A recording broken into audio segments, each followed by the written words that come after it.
Good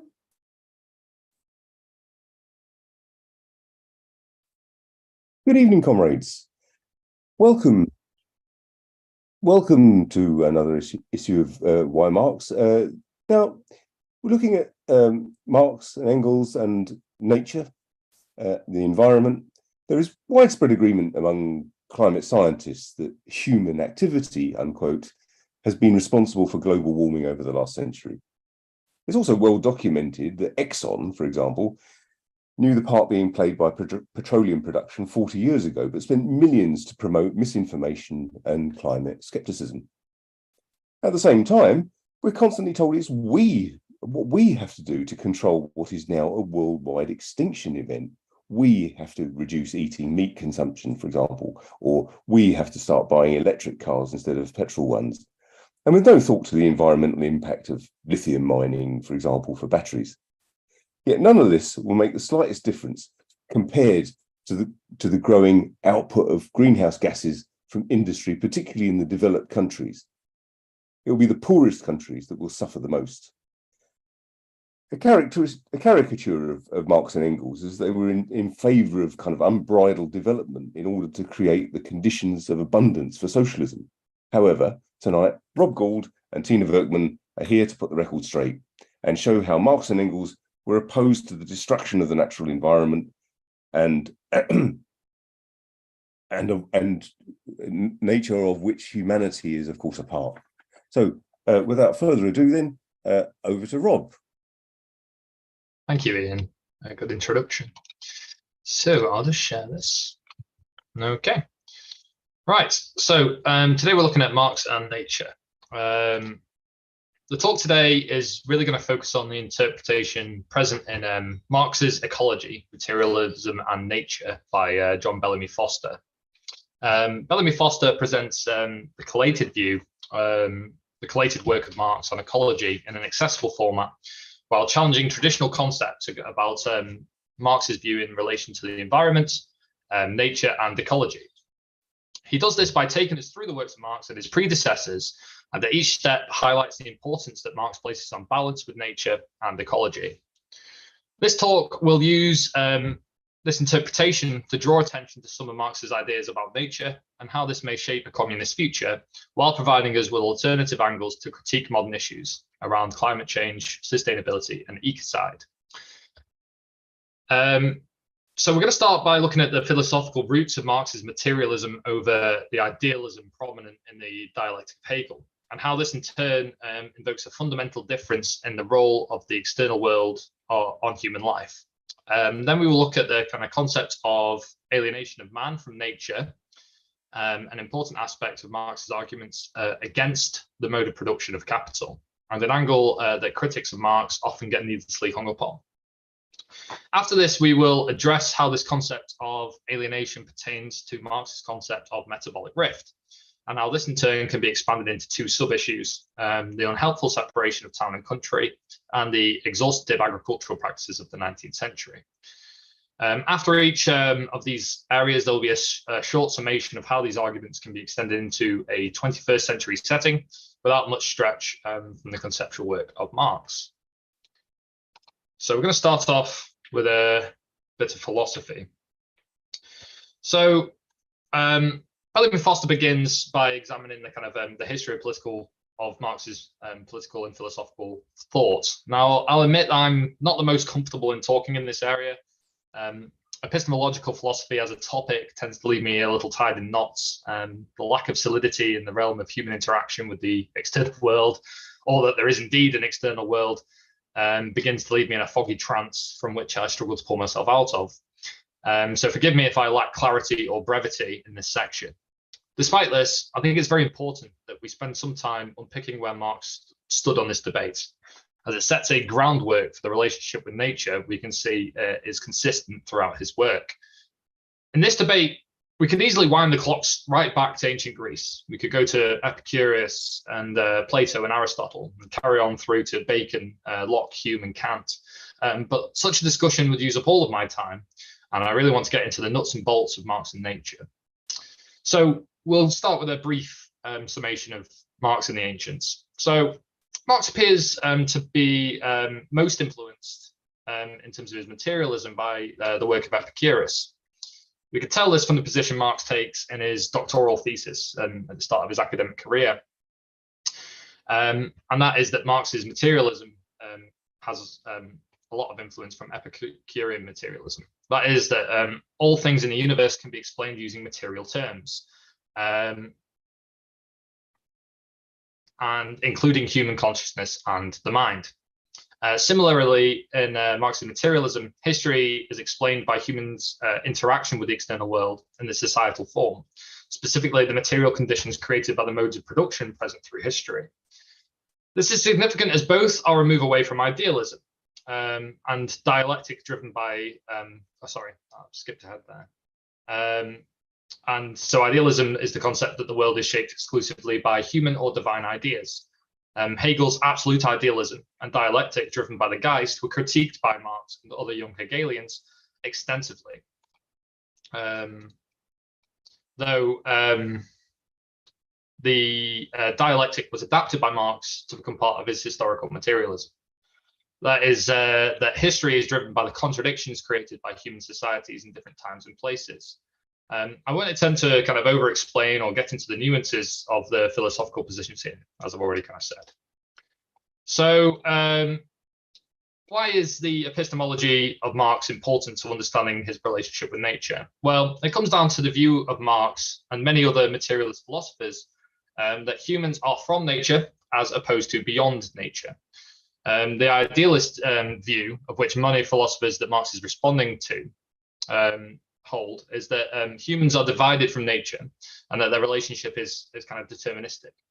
Interestingly, both mechanical materialists and idealists are deterministic in that mechanical materialists see humans as bound to their primal urges and are restricted to the expropriation of the natural world.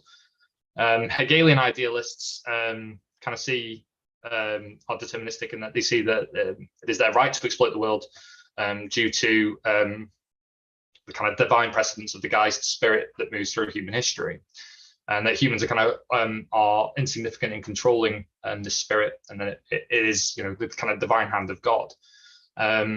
So this in terms that this in turn means that it is the human prerogative to dominate nature and bend it to its will, according to idealists and mechanical materialists. We can see this particularly in Malthus, whose idealist notions about the incompatibility of humans and nature lead to ideas about scarcity and overpopulation that Marx sought to undo. This undoing of this notion has led many critics of Marx to hold the view that he is in favor of a kind of Promethean or mechanical materialism.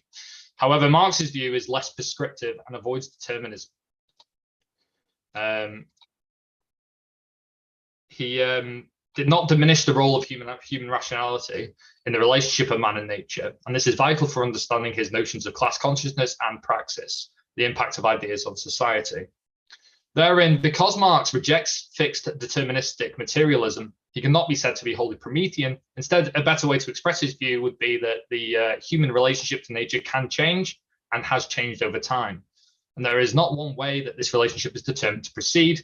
Therefore, humans are not always destined to have an exploitative relationship with nature. And this is vital for understanding the concepts that follow. So next we go on to alienation from nature. There's a good quote we'll come on to in a minute.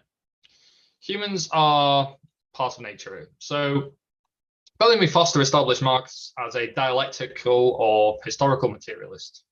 So now we can get into the material evidence for the appropriation of humans from nature under the capitalist mode of production.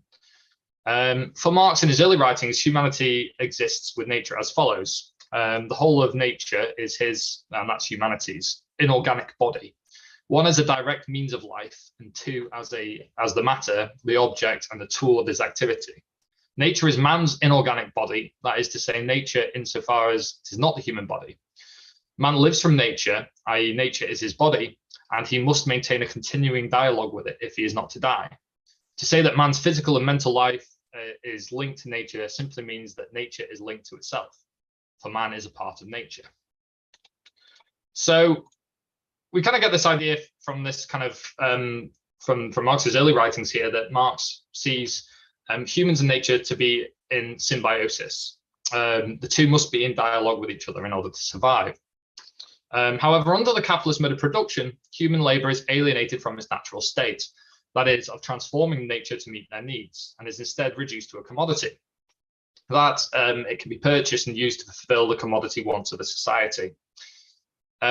This can be placed to historical accumulation, which we've addressed in previous meetings.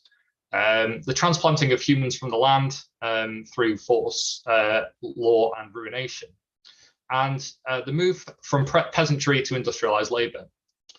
At this point, the dominant force over nature becomes the feudal lordship, but over time transformed into bourgeois society through acquired land from the feudal lordships and enhanced this exploitation in the production of commodity. Marx considers this to be the rule of dead matter over both humans and nature. Dead matter because it is the historic capital of the bourgeoisie that enables the purchase and exploitation of nature and labor. Marx does not just see this in relation to rural agriculture, but also in the city, referring to the universal pollution to be found in large towns. In this instance, he is referring to the comparative squalor of the town-dwelling worker, as opposed to the natural order to be found in nature. And there's another quote: "Where light, air, and simple animal cleanliness ceases to be a need for the man." So he's talking about there the kind of the removal of the basic needs of man in an industrial setting in his own time. And we can see that in play currently in kind of the capitalist workplace as well. Maybe not to those extremes in this country, but certainly if you look worldwide, it's more apparent. Okay, so we can see from this this is a clear objection from Marx about the material conditions of humans under capital, that it is against our nature to exist in this condition, that we are separated from a natural state and are plunged into the unnatural production of commodity. Marx proposes the alternative, an association of producers, that will restore man's intimate links with the land in a rational way, no longer mediated by serfdom, lordship, and an imbecile mystique of property. This is because the earth ceases to be an object of barter, and through free labor and enjoyment once again becomes an authentic personal property for man. So Marx here is calling for the restoration of a natural order as opposed to the oppressive conditions on both man and nature of property. Given the earlier quotes, which shows the view that a dialogue between nature and man is essential for survivability of the species, we can therein envisage a society where there is a more equitable relationship with nature, not one of exploitation. This is important, as often Marx has been referred to as a Promethean or an admirer of capital's productive process, whereas he can clearly be seen to be opposed to the alienation created by the mode of production, and sought to remove and reimagine this relationship. From this perspective stems the remaining critique of capital's relationship with nature. So next we're going to come on to the concept of metabolic rift. I've got this diagram here which kind of shows human metabolism, which is to grow, eat, excrete, compost, and grow. So it's a cycle. This is simplified form, but basically that diagram I feel kind of sums it up a little. So they're referenced earlier in the first quote. This section will attempt to lay out the concept of metabolic rift. This is a real scientific thrust in Marx, and Bellamy Foster highlights the centrality of the concept in Capital and the work of Marx in the critique of the separation of town and country, and in the degradation of soil quality. So we'll come on to that later. All these ideas are kind of interconnected. And the degradation of soil quality seen in the 19th century, resulting in food shortages and famines. For Marx, human metabolism was the means of consumption of material matter from nature. As underpinned by the first quote in this talk, it is the relationship between man and nature that ensures its survival. This metabolism is met through human labor, which transforms nature to meet the needs, to meet its needs through agriculture. The rift is created by the interruption of this relationship, and that in turn leads to starvation, homelessness, and sickness for the working class. The rift is created by the demands of capitalistic production and stands opposed to human freedom and wider equality of human needs. Bellamy Foster pads out the idea, linking two key concepts from nature of how this metabolism is interrupted, as aforementioned, the separation of town and country and the degradation of the soil. So it's an interruption of the human metabolism is the rift, and human labor transforms nature. It's kind of key ideas there. So going on to the separation of town and country, for Marx, it's one of the biggest factors in the disruption of the human metabolism. He spoke many times on the irrationality of it and the societal ills that are created by it. The critique stretches back to ancient civilizations. The Greeks also had a kind of separation of town and country, and many other cultures did as well. For Marx and Engels, it is the division of labor that creates barriers to unity of labor and differentiates the conditions of the laborer. So here's a quote: "The distinction can only exist within the framework of private property. It is the most crass expression of the subjection of the individual under the division of labor, under a definite activity forced upon him, a subjection which makes a man into a restricted town animal and another into a restricted country animal, and daily creates a new conflicts between their interests." Marx and Engels argued that this resulted in the removal of the rural population from all world intercourse and consequently from all world culture. So it's a kind of sidelining of the rural, the capacity of the rural working class to participate in activities in relation to politics or in relation to other things involved in the politics of the city.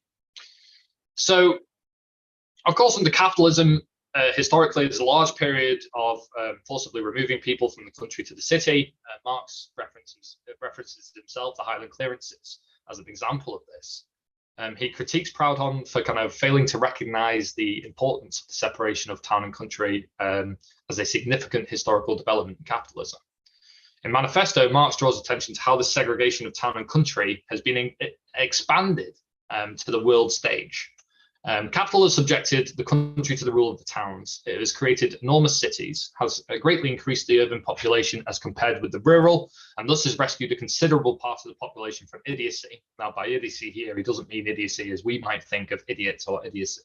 He means idiotes, which is kind of from the Greek, which is a rural dwelling person. Just as the country is dependent on the town, so it is made barbarian and semi-barbarian countries depend on civilized ones. Nations of peasants on nations of bourgeoisie, on nations of bourgeois, the east to the west. So in Manifesto, he's talking about how the separation of town and city is spread internationally. It's not just within one country, it's part of the greater market. So we know ourselves that the above relationship is entirely essential to the production of 21st century capital. We rely on cheap imports from the global south. We rely on agriculture in different communities in the global south for our own commodity production today. And yet, from a pragmatic point of view, it is entirely rational that we transport half our goods from halfway around the world. And sketchy language aside, it paints a vivid picture of the international division of labor characteristic of the separation of town and country. For Marx, this represents not only that, but the division of mental and material labor, characteristic of the capitalist mode of production. So to counteract this division and the squalid conditions in cities, Marx and Engels proposed the dissolution of the distinction between town and country and called for a combination of agricultural manufacturing industries. So they're looking at creating kind of, smaller population hubs across the country, and for the whole population to be more adequately dispersed across the country. So again, particularly in Britain, we have a huge amount of our land that's given over to a very few landowners. And under communism, that would take a different form. There would be more room for people to live, and a better use of it. So the solution directly impacts on the metabolic rift highlighted earlier, as humans with access to both agriculture and industry will be more able to meet their material needs immediately. So how can this be more related to the modern world? Well, one of the biggest sources of carbon emission is international trade of goods world over. Due to the advances in transportation and technology, the industrial workforce is no longer explicitly bound to the industrial centres. We can see a global trend stretching back to the 20th century of workers being removed from cities to reside in suburbs or satellite towns and be more reliant on commuting. However, for production, there is still a huge population that resides in cities, especially in the kind of BRIC countries. The mind boggles at the contribution of global emissions of commuters. If you can imagine, how many cars and vehicles are used to transport workers from one place to another, when it's not really necessary. You can see how that impacts on our own climate crisis. Furthermore, it would allow greater numbers of the population to enjoy green spaces and localized production for need. This presents very real solutions to the climate emergency and to increasing sustainability in our own world. So again, that's the 21st century link, that the idea of localized production still has a lot of weight today. So next we go on to looking at soil degradation of the 19th century. And I've got a diagram here of the kind of broken of the metabolic rift. So this is how, particularly in agriculture, the metabolic rift has been broken. We start off with a process of chemical fertilizer that grows, we eat, we discard, and it creates waste and pollution. All right. So again, this can be a circle, but under capitalism, it is broken, and we have a waste pollution as a kind of byproduct of that. So expanding on scientific discoveries made by chemists in the 19th century, notably Liebig, who addressed the importance of soil nutrients to the fertility of crop production, Bellamy Foster has extensively researched and produced the following conclusions. During the 19th century, the apparent decline of productive soil was a major concern for capitalist nations. Events like the potato famine of 1845 to 52 in Ireland had instilled a major fear in capitalist nations on the whole about the longevity and durability of crop production. Especially considering they were undergoing a period of massive industrial expansion in which they would need a greater supply of food readily available. So in response to this fear, there was a worldwide scramble in pursuit of bone and guano, which is deposits of bird feces found in tropical environments usually, for the purposes of fertilization. Liebig highlights that this job could also be achieved by manure and human waste. When writing Capital, Marx became convinced that these solutions could not be adequately met by capitalism in his day, and that the division of labor inherent in the system, the antagonism between the town and the country, got in the way. There was a massive attempt by capitalism of its time to pursue international sources of fertilizer, rather than looking at its own agricultural and city-dwelling populations for the solution. Marx argued that the sewage of the cities was a massive waste of resources, and that human waste could go a long way to resolving fertilization issues. Of course, after the 19th century, we had the third agricultural revolution, which kind of did away with this, with the same issues that Marx was facing in terms of soil degradation. It saw a more steady increase in the production of chemical fertilizer, automated farming equipment, genetic modification of crops, better use of pesticides, etc., etc.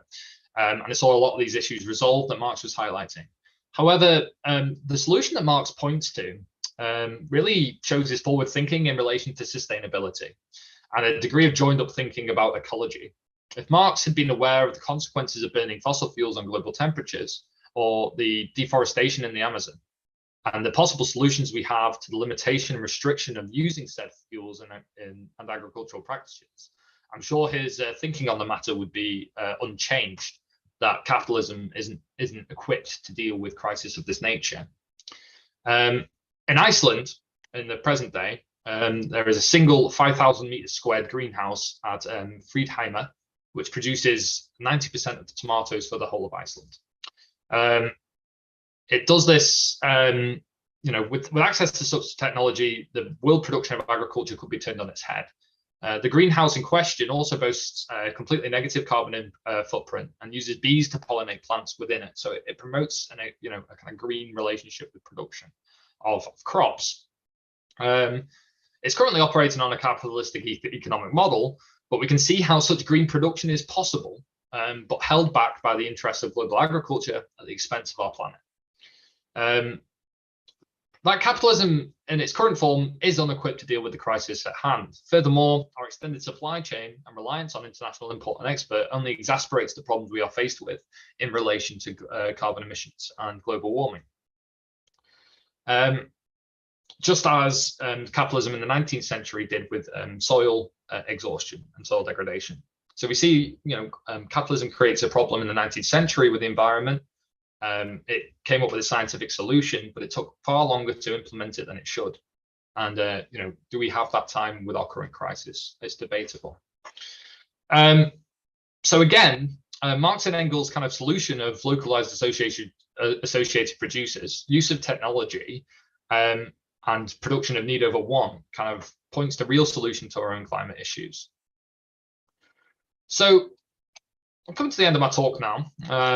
So Bellamy Foster shows conclusively that the ideas of Marx and Engels on ecology remain relevant today, and answer those that would brand him as a machine-minded, anthropocentric materialist, as opposed to the historical materialist that he seems to present as.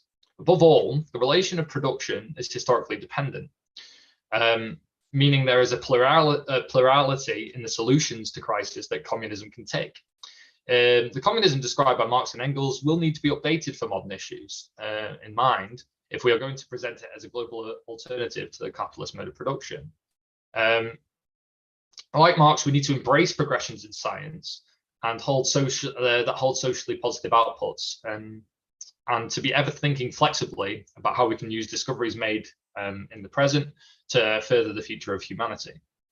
There is much more we could have gone into here. Marx relies on the work of Darwin to a great extent. Evolution is kind of key idea that he's taking into his political writings, and natural selection. But we could have gone on to a greater exploration of the condition of the working class in the 19th century, or we could critique the modern bourgeois green movement in Marx's terms, but again, we're limited for time, and I think we need to really just think about the alternatives that Marx and Engels can present to us for society. Thank you. Thank you very much, Rob. Excellent. What a great start. So I think without further ado, we'll go straight over to Tina, if Tina's happy with that, and then we'll have some questions addressed to both speakers. Yes, thank you, Rob. I've got a little slideshow as well. Bear with me. Whoops, there it is. Okay, yes. Engels, just like Marx, was hugely important in terms of developing the idea that there is even something called ecology, and there is an ecological system, and that everything depends on everything else. Comrades must remember, I mean, this was a period when science was taking off, yes, but lots of it was still at the beginnings. Darwin had just published his book and was influenced by Marx and Engels, as well as the other way around. And Engels in particular, he took the ideas that were developed by himself and Marx and Darwin, took them a bit further, and he has also the advantage of writing a bit easier than Marx. So it's actually quite nice reading Engels on this. Like Marx, he was particularly accused of having a Promethean, a positivist attitude, which sort of means, technology will solve it all. Technology is the be all and end all. And as socialists, they were charged and, continue to be charged with the charge that they were into technology over everything. To support socialism, you don't really have to look after nature, etc. Engels went a bit further than Marx in terms of developing the idea that there is a dialectical material relationship between humans and nature, and he connected the social degradation of the working class with the degradation of nature. And he did this in a book called Dialectics of Nature in particular, which is not finished, but he written one chapter which is a very interesting one. I do urge comrades to read it, which is the part played by labor in the transformation of ape to man, where he looks particularly at the hand and discusses that the hand is both a tool of labor and it's the product of labor. So he describes how he's of course aware of what Darwin has written and about, how genetic mutations and how evolution works. Engels explains in this chapter how the hand developed through natural selection because it was useful to people, to early humans, to in the evolution from ape to man. It was used over and over and developed. Then this tool, the hand, in turn changes nature, i.e. by making tools, by intervening into how we live, etc. We change nature, and this again in turn changes human beings. So humans used their hands before they had culture, before they had language, but by using the hand and creating tools and engaging with each other more, and coming down the trees, etc. We developed socially. We expanded our knowledge. We had to develop language, which she describes. So we, the hand, as I said, it changes nature, and it is changed by nature. So it's a nice example of the dialectical nature. He also describes that animals, of course, use tools as well, and they change nature as well in that sense by their mere presence. But man, or humans, says this old-fashioned language, man masters nature, and that is the difference. Which often that has been misunderstood as, oh, that means enslaving nature. You're mastering like a master and the slave, etc. But they meant it quite differently, and that's worth a separate slide. They meant it in the sense of mastering a language, mastering the laws of nature, not brutal exploitation. And Engels was quite clear about that, and in this chapter, let us not, however, flatter ourselves overmuch on account of our human conquest over nature. For each such conquest takes its revenge on us. Each of them, it is true, has in the first place the consequences on which we counted, but in the second and third place, it has quite different, unforeseen effects, which only too often cancel out the first, i.e. it's a dialectical relationship. You do something to nature, nature does something back to you. This idea that this is an ecological system. As an example, he gives a number of examples. One is the Spanish planters in Cuba. What do they care? Who burned down the forest? The Spanish planters in Cuba burned down the forests on the slopes of the mountains and obtained from the ashes sufficient fertilizer for one generation of very highly profitable coffee trees. What cared they that the heavy tropical rainfall afterwards washed away the unprotected upper stratum of the soil, leaving behind only bare rock? So he describes what happens when you do something to nature. So he also outlines that, of course, it is not just all humans that have this kind of negative impact on nature, but in particular, it is the capitalists who are interested in exploiting the soil, interested in exploiting the earth. He describes in relation to nature as to society, the present mode of production is predominantly concerned only about the first tangible success. And then its surprise is expressed that the more remote effects of actions directed to this end turn out to be of quite a different, mainly even of quite an opposite character. He describes that at every step we are reminded that but we by no means rule over nature like a conqueror over foreign people, like someone standing outside of nature, but that we with flesh, blood, and brain belong to nature and exist in its midst, and that all our mastery of it consists in the fact that we have the advantage over all other beings of being able to know and to correctly apply its laws. Unlike animals who they live in nature, they affect it, of course, but they can't understand the laws of nature. They can't apply them and direct them, and obviously humans don't always apply them positively, as Engels points out, quite sophisticated. So yes, Engels is very keen to stress that science is not enough. Science will not, the application of science it will not end the dialectical contradiction between humanity and nature, which they both point out exists. As Rob discussed, the differentiation between town and country, the division there which is inhuman, and it doesn't make much sense as well, logically, etc. So in order to reinstate that level of harmony, as they call it, an ecological balance, you need the abolition of the capitalist mode of production. I'm saying that, comrades know that obviously, but in the second part of my presentation, I wanted to put this in contrast to what a lot of green activists today do. And I think that is quite different to how Marx and Engels envisaged this. We normally don't deal with this in our sessions, but I think it's really important because it is such a huge subject and there is such a huge controversy. What can we do to stop the climate catastrophe? And, we see in the news every day, just stop oil at the moment is, everyday active, disturbing somewhere, something, or blocking a road, etc. How would Marx and Engels have engaged with them? I think they would have welcomed their let's put it, their energy, their attempt to do something, and rather than just appeal to politicians, which clearly doesn't work. But there are quite a few huge differences that follow up, and I think it's worthwhile discussing.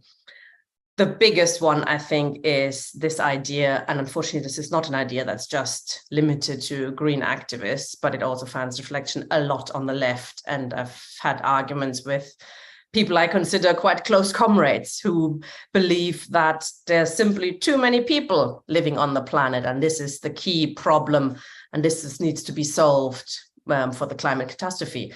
Obviously, the logic is too many people take up, you need to produce too much, they consume too much, etc., etc. This is obviously not a new idea. Malthus in 1798 published a theoretical basis for this idea in his, anonymously actually, he published that essay on the principles of population. He argued that famine, disease, those kind of things that wipe out vast numbers of people was just nature's way of regulating itself, of dealing with overpopulation. So governments, ipso versa, should not intervene to stop any of those famines, etc. That's just what nature does. And governments are very keen to follow that piece of advice. The famine in Ireland, Bangladesh, millions and millions, lots more famines, of course, often where the British Empire ruled. They were just left to play out. They were exporting still, as comrades know, raw products, food from those places, while millions of people starved to death. And the ideological idea behind it came from Malthus. And governments, as I say, they did embrace that. It's always, of course, in the poorer countries. They wouldn't let that happen in Britain, I would have thought, unless you could draw a dividing line, could have drawn a dividing line between poor people and not so poor people. Later then in the 1970s, after the boom of World War II came to an end, another attempt was made to theorize this idea of Malthus, which was Paul Ehrlich's book, The Population Bomb, 1968, that gave renewed impetus to the same ideology, more or less, of watching famine gripping Africa, parts of Asia. This time it was, and people tend to forget this, quite horrifically supplemented by campaigns of sterilization, mass sterilization in poorer countries, supported by the UN and the World Bank. International capitalism kept friendly kleptocrats and oligarchs in place. Injustice, the inequality that led to these famines and this lack of food being distributed, etc. They left that all in place while continuing to exploit the whole continent for the needs of international capitalism. Marx had very little positive things to say about Malthus, and quite the opposite. Actually, he had a good old go at Malthus even then when he was still alive. I've put some quotes there on the screen. His theory was a lampoon on the human race. His theories were greeted with jubilance by the English oligarchy as the great destroyer of all hankering after human development. And in Capital Volume 4, he devotes a whole chapter on demolishing Malthus and calls it an apologia for the poverty of the working classes. and quite right too. So from a human perspective, terrible, obviously a huge inhuman ideology. But also Marx pointed out, quite importantly, that Malthus clearly did not take, and I think this applies to some comrades today as well, they do not take into consideration that things change. Always things change. Each society possesses its own population laws. When that changes, then the society changes and the population law changes. Ancient Athens, for example, had an overpopulation problem hundreds of years ago, couldn't feed all its citizens, took drastic measures, planting numerous colonies of food, etc., all around it and further away up to Italy to try and feed its citizens. They expelled thousands of citizens because they couldn't feed them.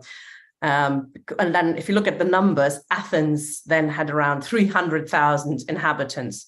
Today in the same area, you got almost 4 million inhabitants. And of course, they can be fed. It's just it's a different technology, etc., and things change.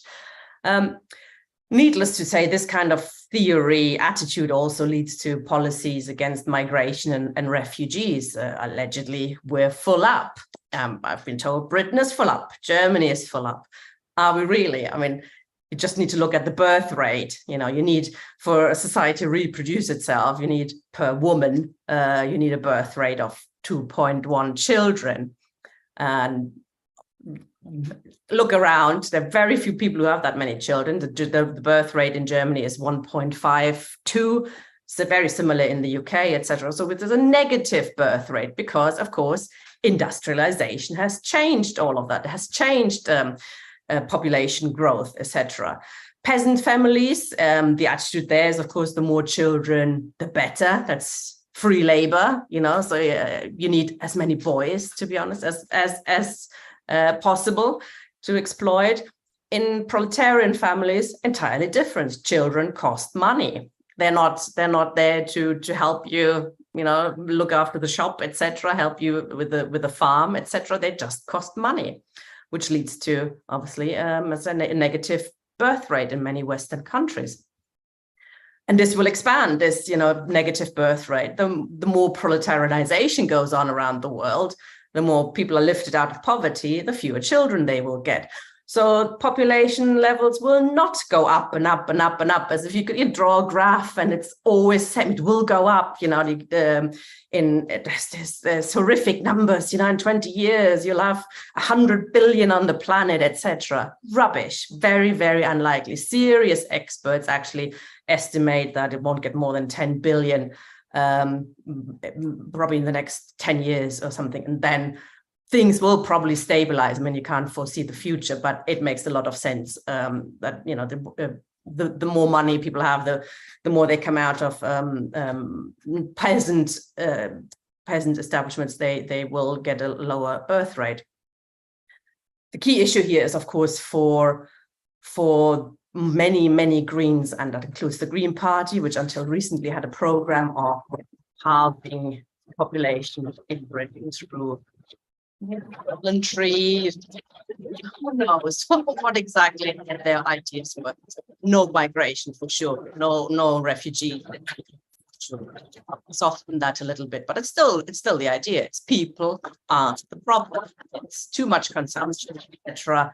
It doesn't matter how things are produced, etc. It's the sheer number of people. So they are the problem, as Ian mentioned at the beginning. For Marxists, of course, people are the solution, in particular, the working class. It all depends how things are done and who's running things and how things are run and how things are produced, etc. I'll get to that.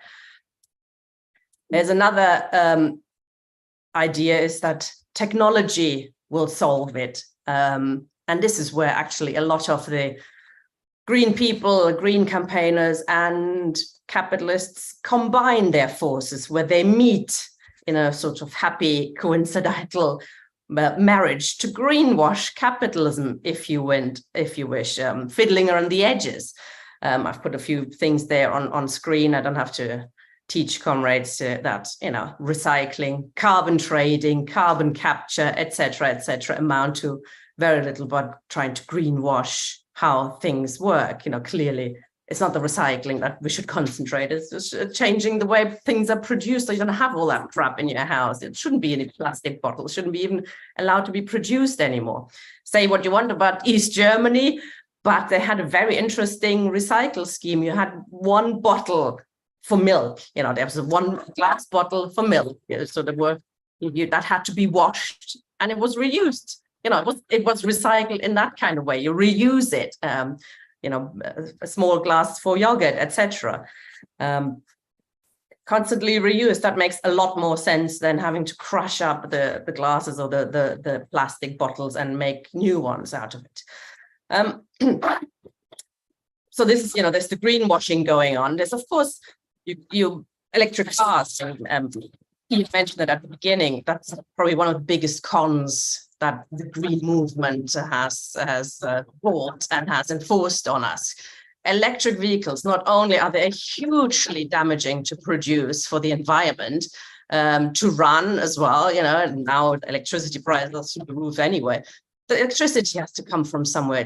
There's not enough to you know, sustainable energy being produced at the moment. The dismantling of the batteries, the production of the batteries, etc. There's also child labor involved, etc. So even in the UK, it takes currently about 4 years before an electric car produces less greenhouse gases than a petrol car. Add to that they leave the entire car industry intact.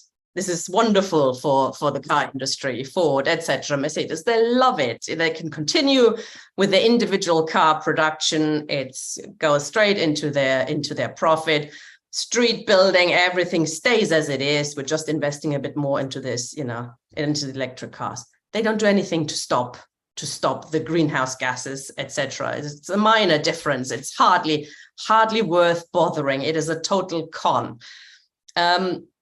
The Soviet Union, of course, is a huge problem as well for Marxists. The Soviet Union, the way it organized production was entirely ecologically horrendous. That despite the fact that with Bukharin and others, there were huge steps forward being made in ecological thinking at the beginning of the Soviet Union, after the Russian Revolution, really. There were huge strides forward, like with art and everything. Everything was exploding. Creativity was exploding. Ideas were flowing, and they had some fantastic thinkers and ideas there. But of course, that changed very, very quickly, unfortunately, with Stalin taking over, first 5-year plan, etc., etc. It's just one example I read in a book the other day, and it is so stupid. It really needs pointing out. Khrushchev in 1986. So this is after Hiroshima, etc. He wanted to irrigate the South to increase cotton production, and he wanted to divert 12 useless rivers, as they were called then, useless rivers that were flowing into the Arctic Ocean. Instead of wasting time digging new water channels, etc., they thought, you know what, we're just going to use small nuclear bombs. So they had a plan for 250 nuclear bombs to redirect rivers, etc. Obviously, this is one of those things where the unforeseen consequences then pretty quickly dawned on them. It didn't work. You know, you can't bomb your way into new rivers, and obviously the fallout from nuclear bombing wasn't so good on the local populations, etc. So clearly, this is not something that works particularly well. So Marx and Engels, of course, welcomed technological advances. So they were very critical of the Luddites, for example, who wanted to destroy machinery and try and sabotage machinery. Socialism requires a level of abundance and productivity to allow humanity to live and not just to work to survive. You know, we need to have the development of the productive forces, but clearly not in the sense of production for production's sake, as in capitalism or, of course, the USSR. I wanted to quickly just touch on this red point, because it is true that capitalism, logically, if capitalism, pure capitalism, is incapable of solving the climate catastrophe. It is based on the need to make a profit. It is based on the need to expand.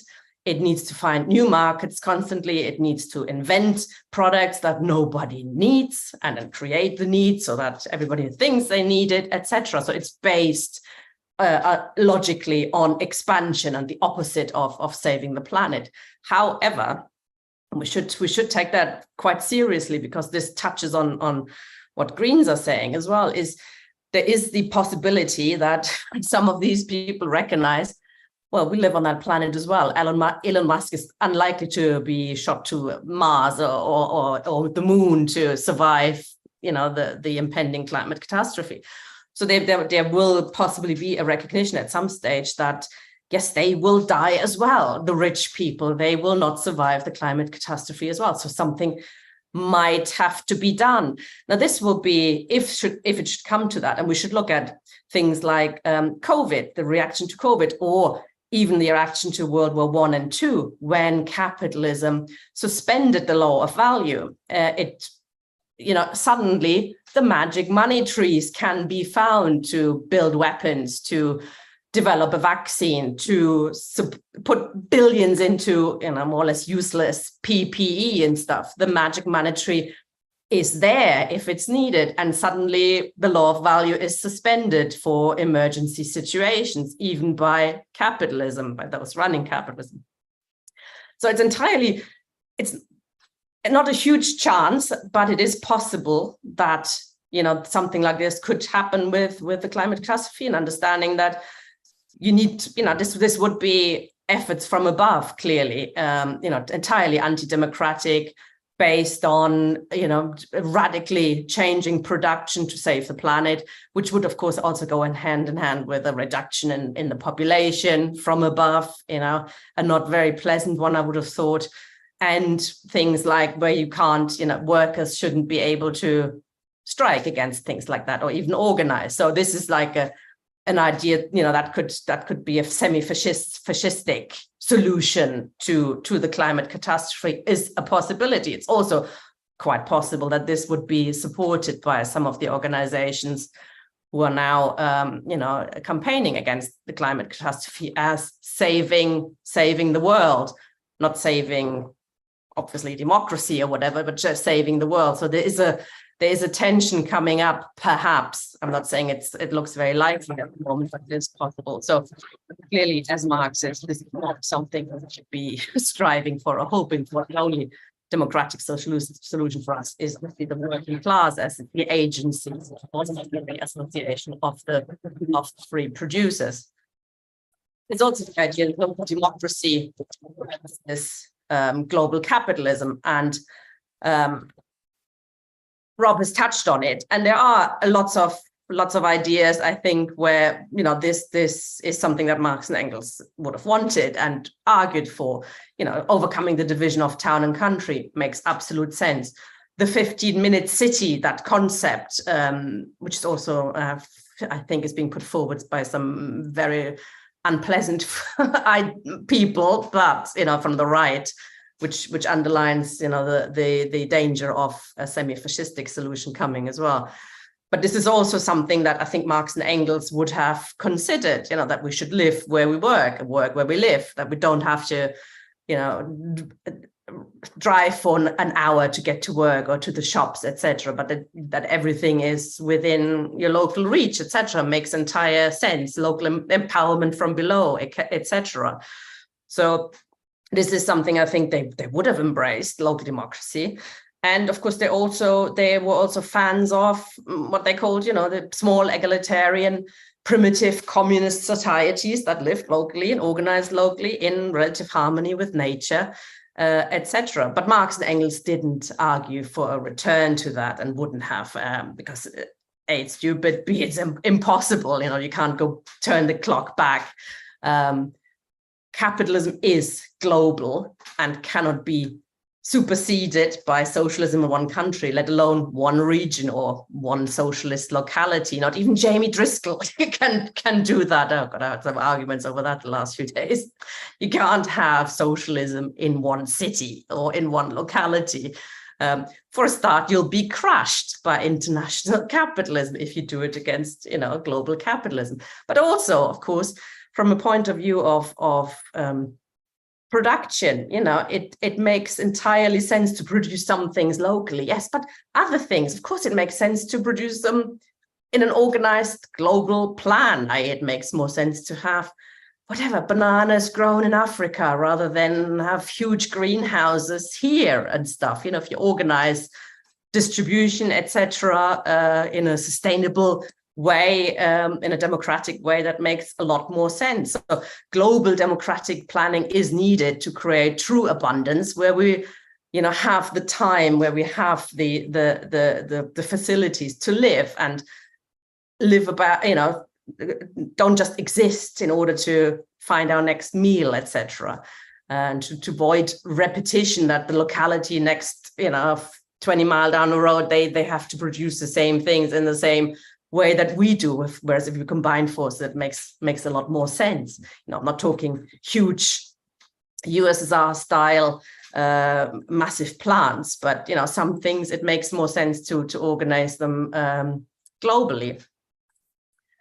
And that brings me then, last point is the sort of the organizational side of these groups, and particular Just Stop Oil. And because they are so big in the news, I do want to look at them a little bit. And I think I'm running out of time, but I'll this is quite important. I think they are based on the idea of 3.5%, which I say is a simple one. I quoted here. It's very simple. It's to build a movement that's too big for the government and the fossil industry to ignore, and to do it one door at the time. So the leaders of both Extinction Rebellion, Just Stop Oil, etc., Roger Halamis and Erica Chenoweth, they believe that you only need to convince 3.5% of the population of something for it to become reality. Which that's how apparently that's gay marriage. That's how that went through, and they say they put a lot of scientific work into finding out how change comes about, and that's what you need, 3.5%, which then logically leads to PR stunts. All you need to do is get in the paper, make a lot of fuss, make a lot of noise, a lot of people hear you, and when 3.5% actively support you, that's your goal. So you piss off the workers who need to get to work. You piss off the mum who needs to get her child to school. You piss off the person who needs to get to their appointment in hospital. Doesn't matter, because you might have convinced one or two other people that your campaign is the right thing to do. It also means that you don't think about how to organize, really. For example, they're doing it, say, non-violent and peaceful. So we don't need to take on the armed wing of the state, especially because we only need 3.5% with us. They don't have a plan to overthrow capitalism. They don't have a plan to split the army, etc., etc. So we do it. We just sit there and do that thing and reject the idea that we need to do something about the state. Also leads to decentralization instead of democratic structure. And that has created quite a lot of difference and problems internally in XR and Just Stop Oil, where there is no leadership you can elect or get rid of. So there are people in charge for sure, but you just can't challenge them. So it's the old problem with the anarchist way of running things is somebody somewhere is making the decisions. You can be sure of that. You just don't know where they are and you can't get rid of them. So obviously for Marxists, an entirely different strategy is needed. It needs the majority, the active, conscious majority of the population, the 99%, however many are, or let's say at least 67% you need to have on board to really change things. And this is an entirely different strategy to what Just Stop Oil do. Doesn't mean we have to go and lecture them every time we see them, etc. But it is an entirely different approach. And I think we should always keep that in mind and stress that Just Stop Oil, Extinction Rebellion have no plan, no strategy for winning over the majority of people to a democratic solution like socialism. They do not. One final look very quickly at degrowth communism, because that's become popular recently. Kohei Soito, his book has sold 500,000 already, Capital in the Anthropocene. And like John Bellamy Foster and Paul Burkett, he wants to reclaim Marx and Engels' contribution to ecology. And he does a relatively good job with that, but his idea is actually pretty similar to what some of the green people say. We need to degrowth. And that, I think, has problems. He does not distinguish between what needs to degrow. So he doesn't make a distinction between poorer countries, for example, who still live in a level of subsistence which we would find quite shocking, which is clearly not designed to sustain a form of socialism. It's very poor. Again, he doesn't distinguish that. That needs the same degrowth globally as everybody else. So the idea is an interesting one. It's certainly caught on, but I think as Marxists we would point out that some things need to grow. Those parts of the economy that are organized around human well-being and ecological generation, for a start, they need to have investment. They need to be growing. And obviously, then there are vast parts of the economy which could be degrown like that. The not just destructive production, but advertisement. Those kind of things. PR. Facebook, there's millions of banks, there's millions of jobs which have really no productive value for humanity, and they could be done away with pretty quickly. And I'll leave it at that. Sorry, I've gone on much longer than I was planning. Sorry. Thank you very much, Tina. Superb. Two excellent introductions. So I'm just going to abuse the privilege of the chair briefly to say a couple of little things while you're thinking of your questions out there in the audience. As I understand it, one of the things that always struck me as interesting was the similarities that exist between, on the one hand, Proudhon, who Marx argued with. In fact, they were friends until Marx tore his work to shreds in The Poverty of Philosophy. And then, so the similarities where Proudhon was arguing that what we have to do is in some way go back to simple artisan production. His was arguably not the voice of a form of anarchism, which is the idea of a kind of go back to an earlier period of small scale production. By contrast, for Marx, we do need abundance.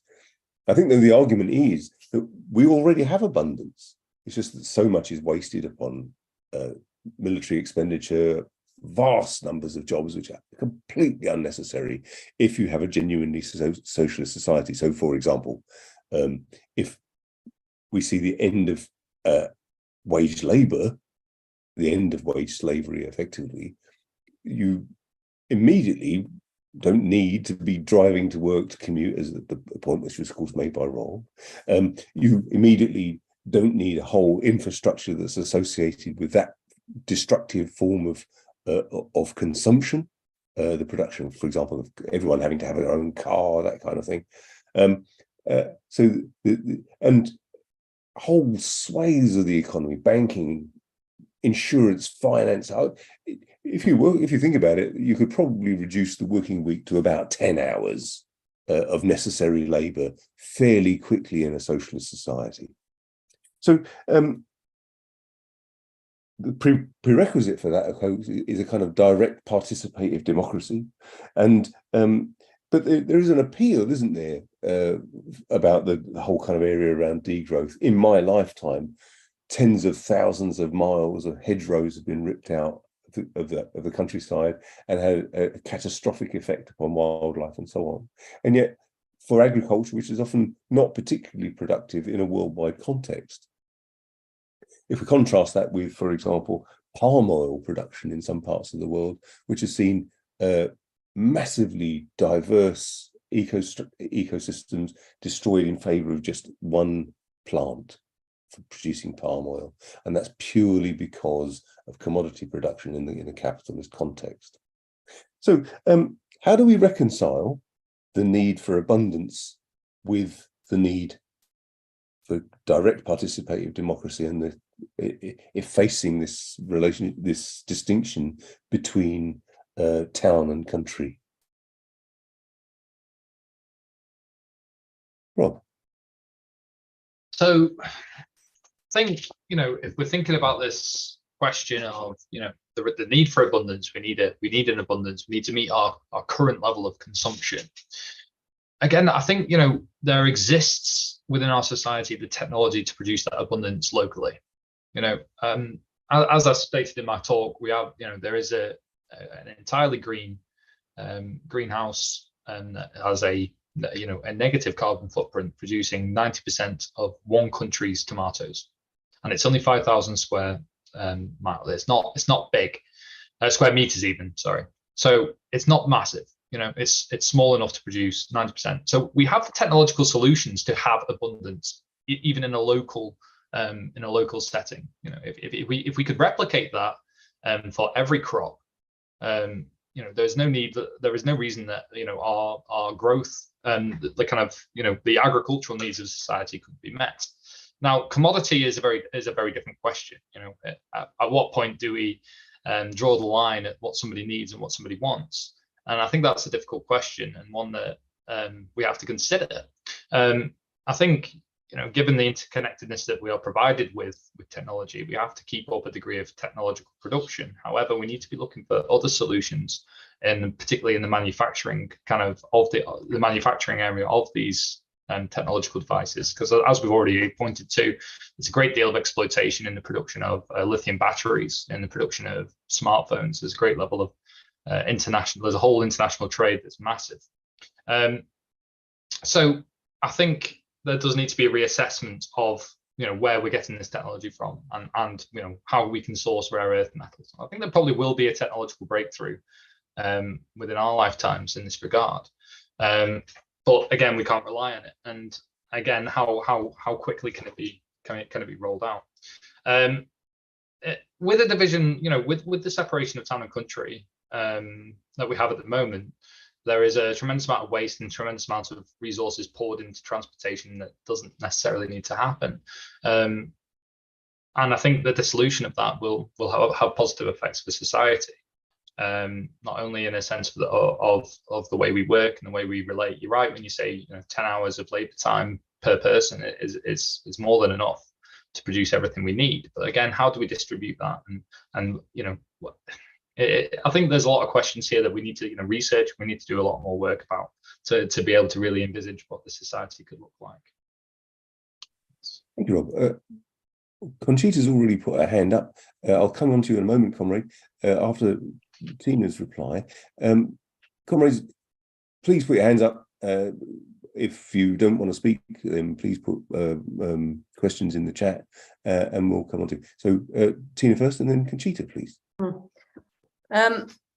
Slightly disagree with what Rob just said, who said we can and should meet our current levels of consumption. I mean, we can meet them, but should we? I mean, that's obviously if we think about a totally different society, and that's what we're doing, isn't it? Not just with this series, but as Marxists, we do have a vision of living in a totally different way with each other and with nature. I think a lot will have to change, and a lot will change in a society that we envisage as what socialism would be like, what we're going towards, isn't it? I mean, we could think about technological advances by Elon Musk doing this or that, and who's that going to benefit? It's going to benefit him and his caste, his class of very, very rich people.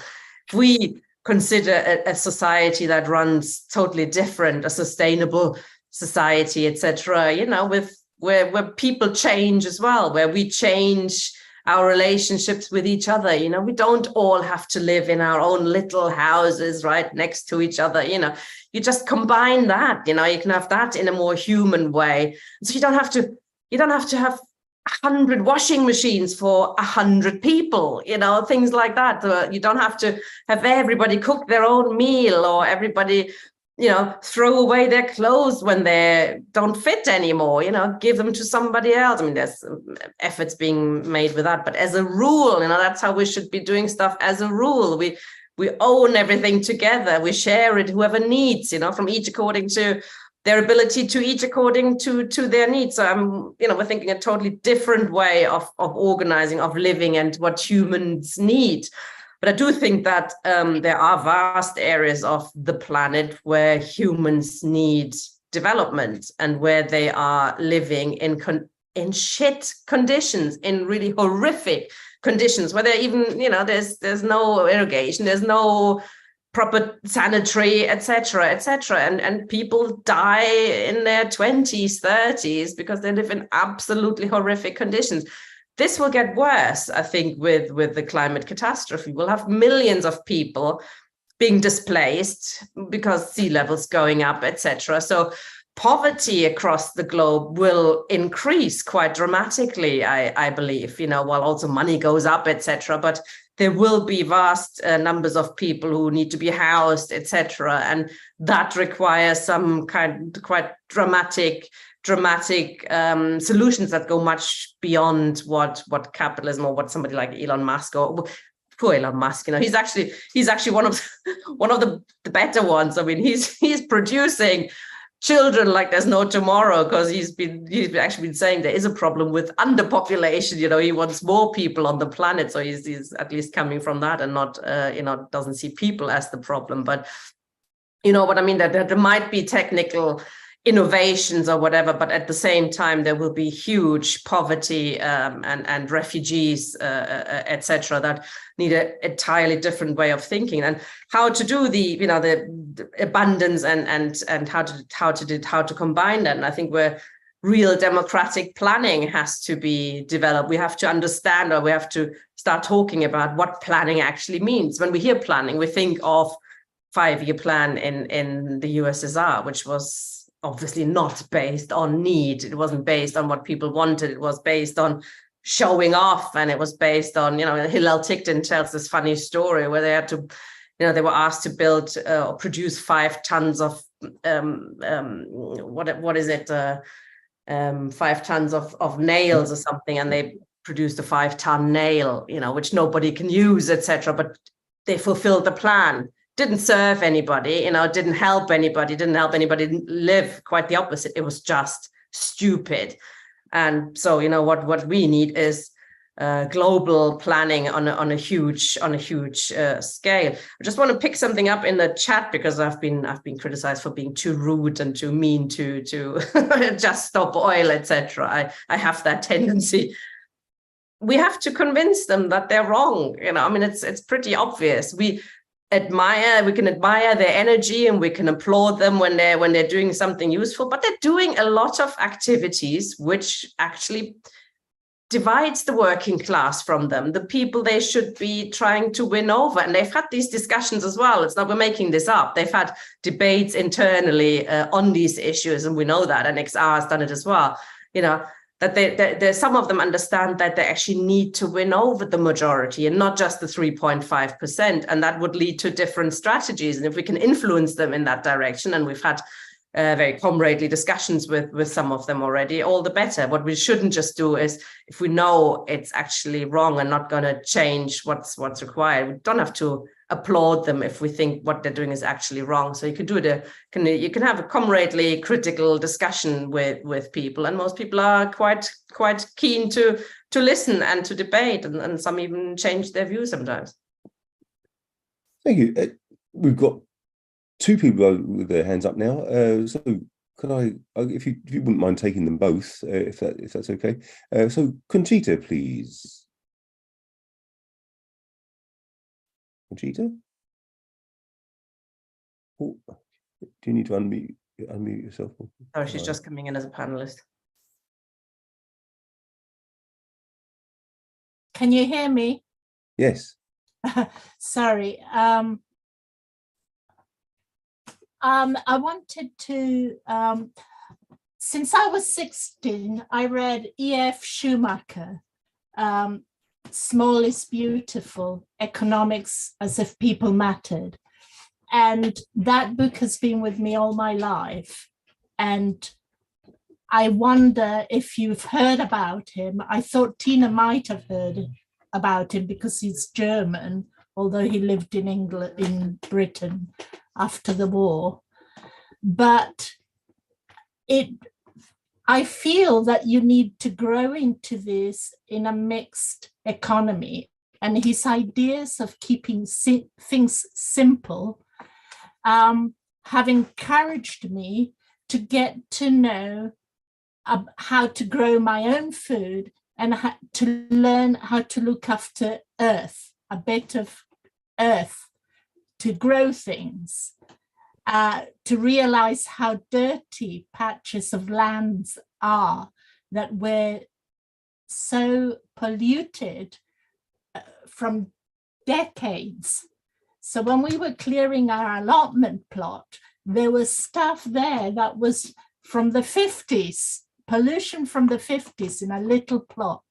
So just getting to know in a mixed economy how to familiarize ourselves with those things, I think would help make us better political decisions as to what really is important, what to demand from the councils, and especially the facilities to grow your own locally. What do you think about that? Do you think it's a good idea to have a mixed sort of economy and also have something smaller? Thank you, Conchita. Over to Mark. Good evening. I'm sorry I didn't hear all the talk. I had the essentials of making the tea for us. So my apologies in a way. I did hear remarks about there being three agricultural revolutions taking place, which is an accurate, I would say describe as accurate. For those who don't know, I've written for the Land Worker magazine of Unite for well over 20 years. Even before I was a writer, I was writing for the magazine. Lots and lots of stuff. There's very little interest amongst socialists and labour movement activists about what happens in rural communities. I'd like to stick up for one or two rural socialists, because it's very difficult to be a socialist in a rural community. The levels of harassment that they get, particularly in the fox hunting areas, is extensive. To come out and to be a socialist in some of those areas is a very, very brave decision. There's no question about that.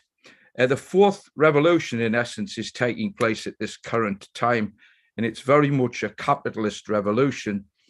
They know here that we need to grow, we need to have more trees.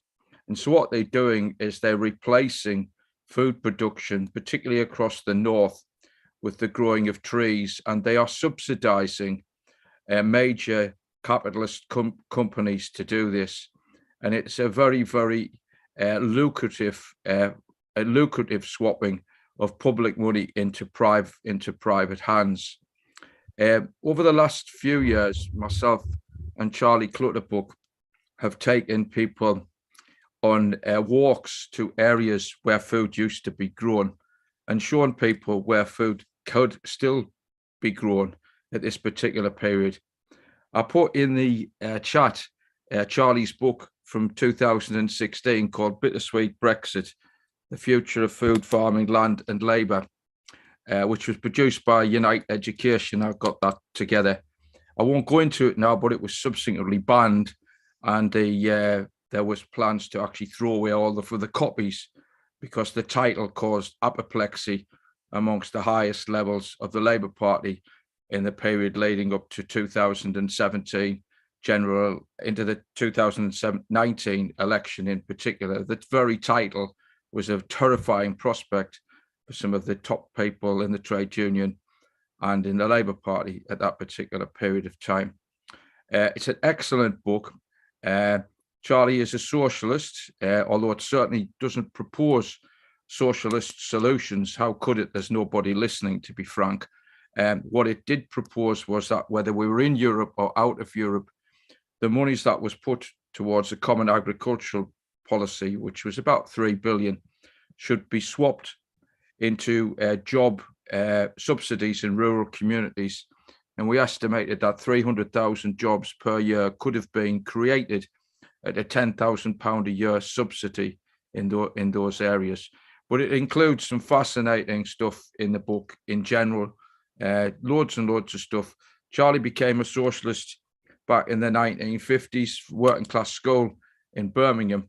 And what was his shock and surprise, which is a surprise because I've heard people saying it sort of here, is that there was already by then sufficient food to feed the masses. It's estimated that we could have enough food to produce enough food for 14 billion people to live on the planet that we currently have. We have a situation across the world where 1/3 of food is thrown away. And that's higher than that's actually higher in the UK. Most people throw excessive amounts of food. And it's estimated internationally that about 1/8 of the world is obese. Now, there are some medical reasons perhaps for that, but there's one hell of a lot of food which currently gets thrown away. On a separate level, I do think that socialists should support, whilst I do agree with Tina, food should come from wherever it's grown. It has to, however, be said that the major food production places at this current time where things are grown are not grown in the countries where they were originally developed or first even thought of. They've all moved right across the world, and they will continue to do so, as was sort of alluded to. But I do think food should be grown locally. I think the examples of Incredible Edible in Todmorden, just up the road here, where people can go up and pick up foodstuffs which have been grown, you know, vegetables and all those things for free, are very good examples. And I think they should be seized upon. And I also do think, I mean, I had some chats with some kids around here where we live in Halifax, and we live, you know, a really beautiful area in Halifax, to be fair. It's just a working class estate, but it goes out onto the Pennines. And I was talking to kids about where food came from, and all of them think it comes from tins. They have no concept whatsoever of where food actually comes from. So I do think that's a pretty important thing in breaking down the idea that food is magically created. And I'm very much in favour of going forward that people do have the opportunity to grow their own food in gardens and in small locations. So yeah, that's all. And my favourite book, by the way, if you're talking about the agriculture and the environment, my favourite book, possibly of all time outside of some sort of proper socialist terms, is Who Owns Britain, which was done by Kevin Cahill, who was the election agent for Paddy Pantsdown, as it happens. So he's a liberal, but that basically just tells people who actually owns the land. And there's very little interest amongst the trade union and labour movement, and there has historically been very little interest on what I feel are major political subjects. Cheers for your time. Thank you, Mark. Do you want to answer those questions first, or do you want to take it more? Yep. I'll answer some of them. I think I'll come to Kachita's point first. I think, yes, I think the kind of small scale producing is kind of part of the vision that Marx and Engels had in mind for the kind of working class, and that is that the return to a sort of balance with nature, that people are connected with nature again, that people can, you know, produce their own food and produce the kind of means of their own subsistence in a way that makes rational sense. And I think that the kind of small economy is definitely kind of a way to envisage that in a communist society. And the difference is being, of course, that people have a lot more room to do that. We won't be relegated to small gardens or allotments. The kind of access that kind of working people could have to the land is much greater. in a kind of communist society because there's an abolition of private property. I mean, if you look at it in this country at how much property is given over to, given over to kind of deer walks or to sheep production, which is entirely unproductive for food and wool purposes. It's not, it's far from ideal for providing for the people of this nation. So I think, I think small scale economy and small scale agriculture is definitely an important aspect to think about. And I think you're right that people have been de-skilled in that capacity, that we know, the population at large don't have that awareness of how to grow or how to look after plants because we've been alienated from nature. We've lost that connection that I think is very important to bring back. So I'd agree with you completely on that. On to Mark Metcalf. I think, when I was merely quoting from Bellamy Foster, if there is indeed a fourth agricultural revolution, I'm not in agricultural circles, and I was kind of aware of that when I was writing about it. But I think replacing food production with production of trees, I think, for climate purposes, we do need more trees, but, not at the expense of local agricultural production. Again, in a communist society, it's entirely possible that you could have the coexistence of both. You could have trees and kind of crop production in a local area that provides for itself.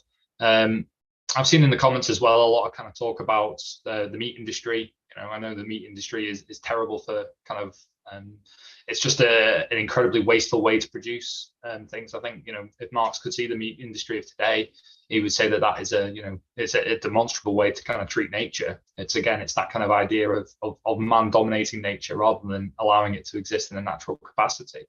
That is to say, I'm not a vegan, but I do think that meat consumption could be more ethical and more localized again. So it's about that lack of alienation.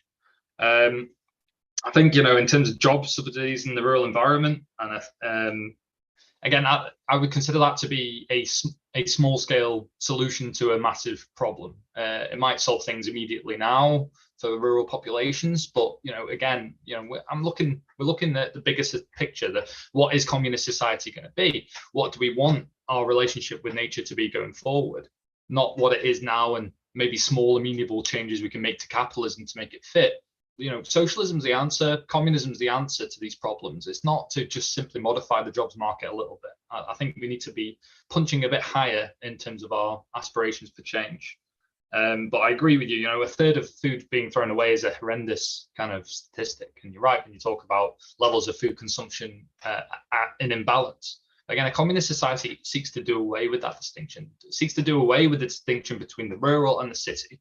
That the cities dissolve and become more rural themselves, and that the countryside becomes more city-like in itself. So it's that kind of destruction of that false kind of distinction that we have in capitalism, and reducing those reliance on imports and promoting local kind of agriculture, I think is very much a big part of what Marx and Engels were envisaging.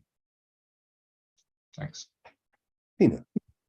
Yeah, again, slight disagreement with Rob, just a small one. I mean, we're not reformists, as Marx says clearly, but we do fight for reforms as well, don't we, in the here and now. I mean, we don't say, until capitalism is finished, there's nothing we can do. So fuck it all, we're not going to make any changes to how people are living, and we want their living conditions to improve, don't we? And we fight for those reforms. We just don't pretend that they are the answer. I mean, that's what's my point of being critical of groups like Just Oil. We can applaud them for this and that, but we shouldn't pretend that they provide the answer, because they don't. So by fighting for reforms, if we're not reformists, I think it's perfectly fine to fight for reforms, in the sense if they're building up the power of the working class, the confidence of the working class. This is what it's all about, isn't it?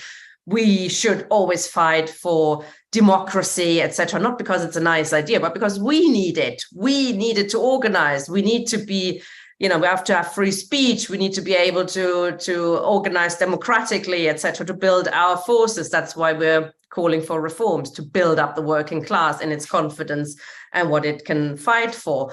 So in terms of a mixed economy, I mean, which usually means something else, but if it's locally produced food or national produced food, Marx was quite clear on not doing any blueprints for what socialism would be like. But clearly, I mean, it makes a lot of sense to do both, doesn't it? It makes a lot of sense to have some things produced where it's the cheapest or the quickest or takes least effort. You don't need to bend natural laws to grow things in a particular country because it's ripe there. You know, it can grow very well there, whereas it can't grow very well here. So it makes sense to do it there and then to bring it to other people if they so wish.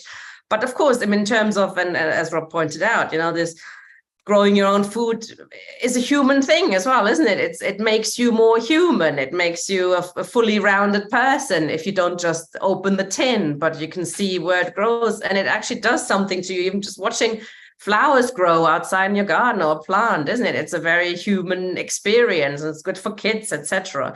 And we'll have more time for it. You know, who's got time now to grow their own food, etc. You have to, you know, quit your job to do that because it is quite inefficient if you want to do it all. But if you do bits and bobs, you know, as a nice experience, then go for it if that's your thing.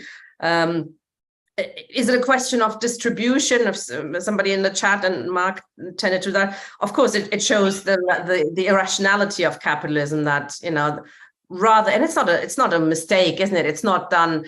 All it needs is somebody. I'm going to bring up Elon Musk again. You know, we need is him to say, stop throwing that food away and give it to the poor. There's a reason why they throw it away. It keeps up prices, etc. You know, it makes no sense from a capitalist point of view to just give the food to poor people who don't have food, who are starving. You know, it's bad for their profits. That's why they're not doing it. So there's a logic there, you know. So just distributing isn't going to solve it. It's a question of who's producing for who and stuff. And that's why we're saying, as Marxists, it's not about distribution, it's about production. The working class needs to be in charge of production, as well as the basis of society, as well as everything else in society. So, you know, it's not just appealing to the government to do something a bit more cleverer in terms of distributing. It's about taking it out of their hand and democratically deciding, everybody everywhere, how things are produced, for what purpose, what do we need, some real democratic planning to decide globally what actually does need producing and what doesn't. And, you know, as I said before, I think we could scale down quite a lot while bringing up some countries that need a higher level of production and etc. This doesn't go for the West, where it actually needs to go down a bit. Do we all need to fly on holidays? You know, which is often like to escape your ratty life, isn't it? You escape, you work your ass off here, and all you have to look forward to is going away once a year, or twice a year if you're lucky. Again, that something like that will change, I would have hoped, in the process to socialism, communism, that you're actually quite happy with your lot and you might explore things or not, but, you know, there's this need to get away on a plane, etc., as quickly as possible is a different, you know, we can have a different vision for a much different future like that. Oh, thank you. Is it, just take a few questions now. Is it Graham or Caroline Keane?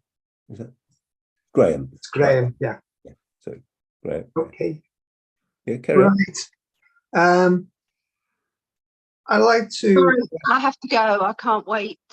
I've got to go. Sorry about that. What about Felicity going first? What about No, it's Felicity okay. going I have first? to go. I don't mind. It's somebody's birthday, so it's just all I wanted to say was I'm very disappointed to hear criticism of Just Stop Oil, who are, and if you don't know their rationale, then maybe you should look it up. I know you said you thought you knew their theory, but the rationale is that you want as many people to be aware. You shouldn't criticize people who are doing things, who are doing something positive. And globalization certainly isn't the answer. I agree, cars we should get rid of. There are so many, we've got to change our whole way of life. And if we change our whole way of life and our whole way of thinking, then things will change because I have to change. So yeah, so I really do find it difficult when you're not doing anything, Tina, and yet you're critical of people who are. Sorry, but I have to go now. Sorry, I wish I could wait. I've heard a number of things levelled at Tina over the years, but the idea that she doesn't do anything is probably one of the more extraordinary accusations. I've never known anybody work quite so hard. Yeah, but we can all go in to the meantime, meetings. We can all go to meetings. I go to meetings and with speak at respect- meetings. No, I understand. With respect, comrade, I think she does a bit more than that. But your point is absolutely taken, and will certainly form the basis of a discussion. And I'm glad you made it. But can I ask Graham, please? Yeah. I'd like to, I worked for years as a musician, and so I tend to look at things in terms of political orchestration, if you like. And I think when you look at society, you can think of it in terms of an orchestra with everyone having different abilities, playing different instruments, and how they come together. And of course, there are large orchestras, there are small orchestras, but there are differences. And society, we have to realize that society is like that. It's not the case of we go, equality means we're all identical. We are all different coming together and giving our system some kind of musicality. And that's how I'm looking at it. It's not just a case of, oh, well, we all have to be identikits. No, we don't.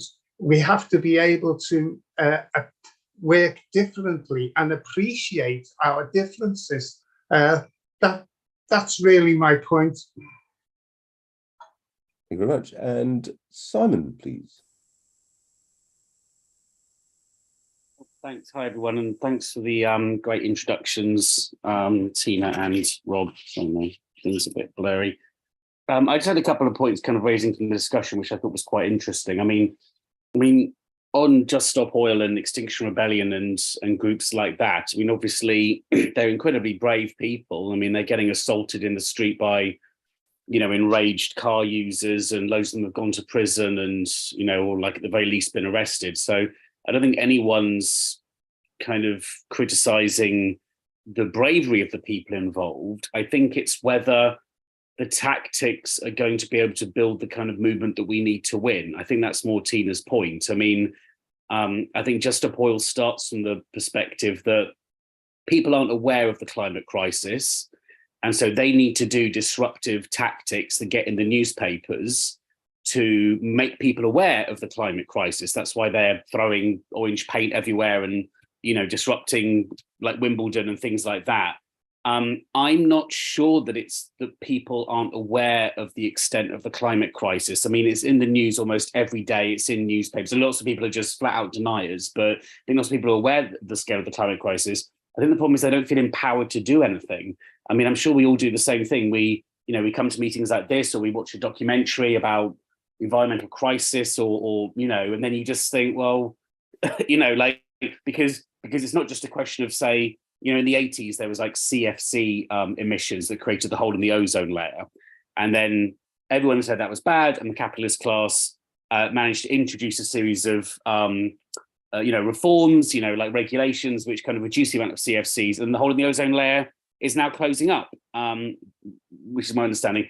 That's good, but that's only one thing. When you're talking about global warming, you're talking about the entire productive basis of capitalism on a global scale. You're talking about fossil capitalism. You're talking about, the last 200 years of the way things have developed and been organized. And so I think people feel quite disempowered around that. And I don't think seeing people walking slowly in the road or disrupting sporting events. And again, I'm not criticizing the bravery of those people for doing that. I don't think it provides a strategy for how we can tackle that fundamental problem, which is a problem of capitalism. And so, I agree with what Tina was saying as well about, we need to build a movement within the working class and popular forces. I would say we could call that an eco-socialist movement or just a socialist movement or whatever, but it has to be something that challenges within the broad social formations that we have. Like, for instance, I think, Keir Starmer's obsession with growth at the moment, is just ridiculous. Like, And there's so much good stuff being written about how just focusing on growth is not going to solve the problem. In fact, it's adding to the problem, and he's just ignoring that. And there's also debates within the unions. I mean, Unite and the GMB do not have good positions around some of the industries we're talking about, like oil or like airplanes and things. So there's lots of arguments going on within the movement, and I don't think Just Stop Oil is even really touching any of that stuff. So I guess it's like, what are socialists doing around those kind of things? I just want to say like a super quick thing as well, just on like, because I know there's lots of discussion in the chat about food. I think on Twitter yesterday, I don't know if people saw it, there was a big row about bananas. There was someone in the US, like a US socialist, who said, let's face facts, under socialism, we just won't have bananas in the United States. We're going to cut back massively on banana production. We're going to stop transporting bananas around the world. Americans just have to face facts. You can't eat, however many tons of bananas they eat every year. And of course, that led to a huge row and a big argument about bananas and who was going to get bananas or not. And lots of right-wing people were coming in and saying, if socialism means I can't have a banana, I don't want socialism. I think we should just maybe steer away from banana discourse a little bit. I'm not saying we shouldn't talk about some of the ways that food production might shift and change under socialism, but I think we need to focus on quite, big strategic questions and think about how we can articulate that, because, we've got to build a mass movement that inspires millions, if not billions of people. And I think if we always end up sort of saying, well, socialism will be, you've got to grow bananas, like you've got to grow like potatoes in your back garden, and you don't get to eat a banana, and you don't get to do this, you don't get to do that. I'm not sure how we're going to be able to mobilize people, I guess. Like, that's my thinking. I'm not saying under a democratic social society we won't make those decisions. Maybe we will eat fewer bananas under a social society, but that will be a decision that we have made collectively as a society, rather than kind of speculation going on now, if you know what I mean. Anyway, I'll stop there. Thank you very much, Simon. Diana. Well, I've got distracted by bananas now, and I could do. Easily done. Without bananas, I can't manage without coffee or chocolate. Anyway, that's being a bit frivolous, I suppose. I can't remember everything he said, but I agree to back a lot of what Marx said about food. Food production actually is quite produces quite a lot of greenhouse gases, but the worst thing about it, I suppose part of it, the main thing is it's being used as profit making thing, which is terrible. It's dreadful for people's health. It's dreadful for the environment, for land, and not everybody gets enough to eat. But what nobody's mentioned is the way the government is now pushing genetically modified crops, and I should have posted some stuff in the chat, and I did about that. I didn't. That, in fact, what the government is doing, and it fits in with what others have said about growing in corporations getting paid to grow trees where food was produced and stuff like that. What the government is doing is moving. Now we're out of the EU, which was bad enough, but moving food production into more of a even more of a profit-driven thing, pushing out smaller farmers and interdependent producers, and pushing GM crops, which are environmentally disastrous, bad for health. They're not safe to eat. I can provide information about that.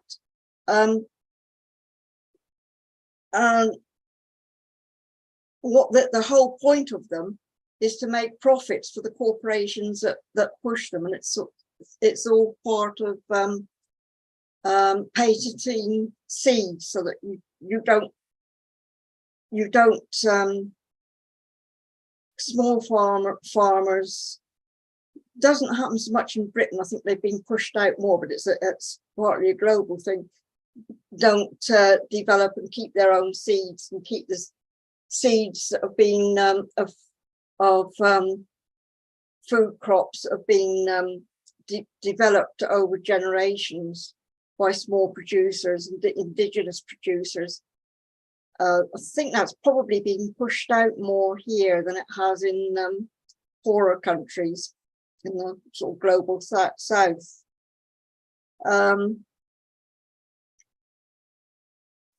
So there's definitely a case for everybody trying to grow as much stuff as they can themselves.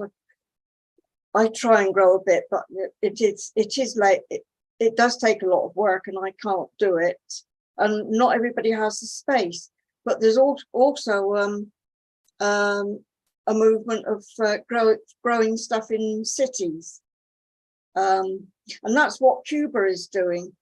There's a lot of organically grown food being produced in Cuba, because Cuba has been subjected to the blockade by the US ever since its revolution. So they've always had a problem with trying to feed everybody, and what they're doing is they're growing stuff in cities, and I think the more agricultural land, they're sort of changing the way they're doing it. So I think somebody mentioned, I can't remember whether it was somebody in the chat or one of the speakers mentioned about the sugar production damaging the Cuban land. So I think there's moves in Cuba to try and repair that damage. I'm not sure what else I was going to say. I think I covered it. There is a lot. There's some problems. I think farmers in Wales are having problems. They can't buy or rent land for farming because it's been taken over by corporations with carbon offsetting and planting unsuitable trees. And I think something like that's been happening in Dartmoor as well. I think that the number of sheep grazing in, I think it's sheep grazing in Dartmoor, it might be ponies and stuff as well. Livestock generally anyway.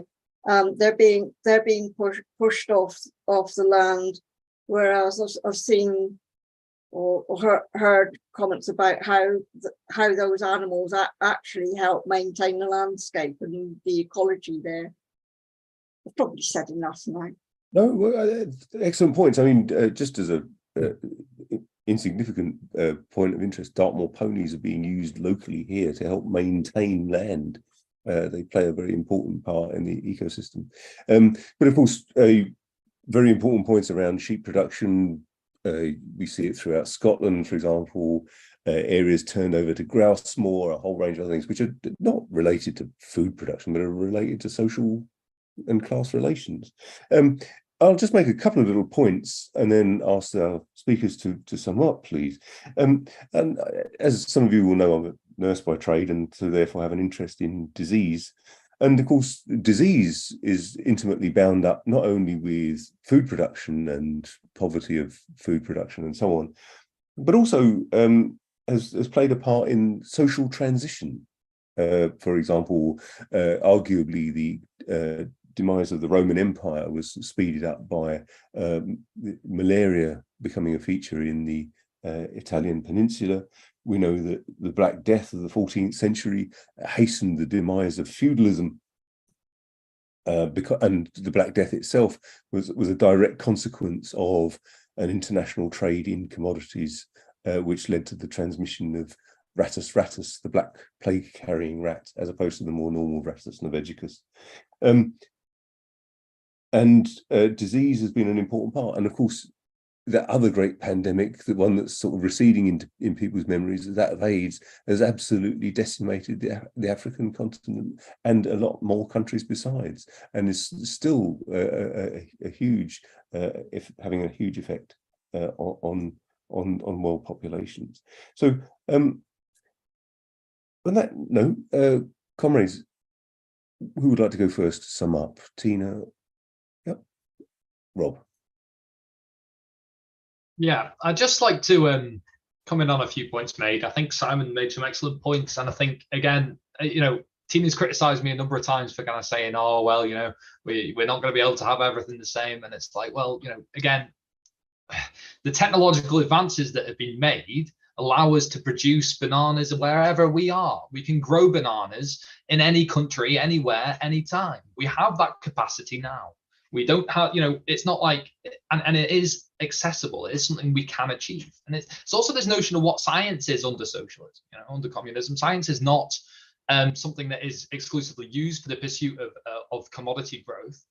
Science under socialism could be an entirely different thing. We can research, how can we get a strain of banana that grows in the UK? What is the future capacity of that? What can we put the scientific minds that are going to be? And this relates to what Graham was saying as well. Communism provides an avenue for everybody to pursue their kind of what they want to pursue. Funding for things that are going to generally help humanity isn't going to be an issue, because it's going to be the kind of purpose of the scientific community. It's that continual advancement of human society. Marx embraced the fertilization teachings of Liebig. We would be remiss if we ignored our own technological developments for the general improvement of humanity. And the fact that we do have this globalized diet, this varied kind of levels of consumption. I agree that consumption should come down, but it's those non-essential commodities that we need to think about. Do we really need to be always buying a new car? Do we always need to be continually upgrading and updating our technology? There already exists the capacity to make the technology we have last a lot longer, but we ignore it in exchange for the fast sale commodity. Mobile phones are produced with a shelf life that they don't necessarily need, because they want to continue producing and selling mobile phones because it's a successful business. And it's reality is, we need to come away from that method of production, of wasteful production, and be reusing all the constituent elements of our society again and again and again. And it's not about what we can't have, because I think I agree with Simon when I say too often it's depicted as, under communism, you won't have this, you'll have to work in an agricultural job. And it's like, no, the reality is there are millions of people who would rather work in an agricultural job than work in an industrial job. But then, because of the conditions of their birth, because of the conditions of where they are, because of the unavailability of these jobs, they have to work in a call center, phoning people up and trying to make sales on a phone. When reality is, they want to be out in the farm, out in a field, growing something beautiful. Yeah, I think again, it's this fundamental move away from the capitalist economy. We need to completely break down that mode of production and rethink the way that we can communicate and work together to create a society that can provide for all of our needs and some of our wants. Thanks. That's me. Thank you, Tina. Don't disagree with anything there. It sounds like the opposite of a banana republic there, isn't it? That followers of the degrowth, communism, socialism develop, which sounds a lot like the USSR actually, and sort of scarcity and a horror vision of who decides, who that we can have bananas or not. It's just obviously an example, but it is a deeply uninspiring vision of what socialism could be like. You can't have this, you can't have that. Oh yeah, no, there's somebody in the background probably making all of these decisions, or we all have to cut back and we all have to just suffer a bit for the greater good. No, that's actually what we're trying to do with these series. I don't do much. Well, anyway, it's debatable. I don't do much useful. I don't go out and sit on the road or whatever. But what we're trying to do with this series is educate ourselves on a positive vision for what socialism actually is, inspire people to understand that this is not the same as the USSR was. It's not scarcity, it's not slavery, it's not keeping your mouth shut. It's the opposite. It's, you know, human liberation. It's us deciding what we want to produce, how we want to produce it, and living a free and full life, and to inspire people. And that's actually what we need to focus on, a positive vision for socialism. And this degrowth stuff sounds just like a really drag. It's not gonna, that's the main thing why it's not gonna take off. You know, who's gonna fight for that? Who's gonna fight for, you know, scarcity? No, thank you. And it's not necessary. I mean, we have, you know, the facilities to produce abundance, and it's already being done. It's just in the wrong hands. We need to take it into our hands, develop it much further in a way that obviously doesn't enslave the planet or the people, but in a democratic way.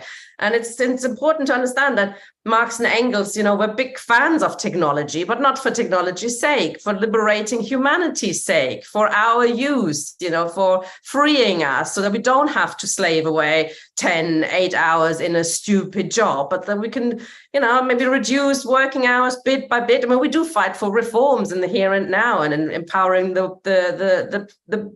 working class, you know, so we fight for low, you know, my dad used to work 30 hours a week in the 80s, you know, they fought for that, and they lost it again. But we can achieve things like that. You know, we can achieve a better life, work balance, to empower us to fight for other things as well. So we need a positive vision and not going back. And Marx and Engels didn't have that idea that we have to go back. They were big fans of, as I mentioned, these primitive communist societies, your urkommunistische, old, you know, in the olden days, you know, before class society.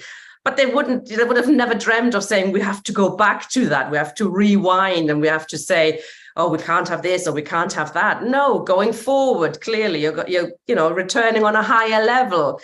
But you learn from these societies that humans are not selfish, you know, that we can live together in collective ways, in egalitarian ways. That's how we have to take from these societies, not going back and abandoning technology and etc. In terms of, you know, you shouldn't criticize people. I mean, read Marx, you know, just as a, you know, we are Marxists, read Marx. I mean, you have to wade through, and it's a bit dire in parts, isn't it? He's criticizing A, B, and people that, you know, you'll never hear of again. And, you know, there's cartoons on that as well. Engels saying to him, why on earth are you going on about this guy and that guy? In 100 years, nobody will remember them, you know. But it's obviously they're doing it to make important points, to say, you know, these are people who are calling themselves socialists. These are people who are calling themselves progressive. They go to the working class, or they go to the people and say, we have answers, follow us. And Marx and Engels, Lenin and as well, took it upon themselves to say, but your answers are wrong. Your answers will lead into dead ends. And this is the danger. You're leading people. Proudhon, Bakunin, you know, they had loads, and they spent so much time criticizing these people they were in the First International with them. You know, they were comrades. And yet Marx and Engels spent an awful lot of paper and time, you know, criticizing them because they had the wrong tactics leading into a totally different political direction. And they knew that was the wrong direction. That's what we're trying to do in a small way. You know, you have to learn from mistakes, and our movement has made so many mistakes. We're being criticized for criticizing Corbyn, for example, as well. It's the same thing. We're not doing it to rub it in and to, you know, go, and I told you. No, the point is, of course, if we ever get into a similar situations, we cannot afford to make the same mistakes again. We have to learn and understand what went wrong, what we did wrong, what our movement's done wrong, in order to do it better the next time. That's the only reason why we need to criticize it. Actually, it's our duty to criticize people we know are wrong. Dude, you can do it like an asshole, or you can do it in a nice way. I try to do it a nice way, but, you know, it doesn't probably always work. But that's I think is the point about being critical of other people in the movement. That's all. I'm all tired now. Thanks, Ian. Thank you very much, comrades. That brings the current series of Why Marx to a pause, nothing more than a pause. By the end of August, we start again with a special series looking at building the party. Just in case people think that all we do is attend meetings, we're intensely concerned with building an active intervention into class politics. And class politics, what you will be seeing over the next few months is lots of attempts to launch another Labour Party, as if the first one was an outstanding success. So we'll be looking at the whole question of building a party, what that takes. So join us, comrades, again for I think it's the last Thursday in August for the beginning of our brand new series, and we'll take it from there. Thank you and good night, comrades. Thank you for an excellent discussion. Good night. Thank you. That was good fun. Thank you.